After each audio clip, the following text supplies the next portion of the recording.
কারণ দরকার নেই, একটা হাদিস পড়লেই যথেষ্ট হয়ে যাবে। আল্লাহর রাসূল সাল্লাল্লাহু আলাইহি ওয়াসাল্লাম সাহাবায়ে কেরামদের সামনে বক্তব্য রাখছিলেন। বিভিন্ন আলোচনা প্রসঙ্গে তিনি বললেন, ইউশিকু আইয়াতাদাআল উমাম,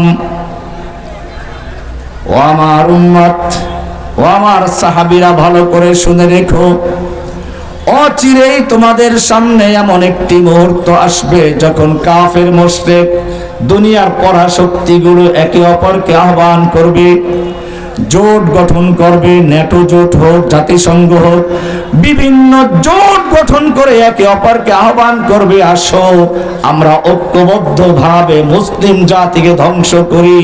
এরকম তারা একে অপরকে আহ্বান করবে, যেরকম ভাবে দস্তরখান বিছিয়ে খাবার তৈরি করে মেহমানদেরকে ডাকা হয়।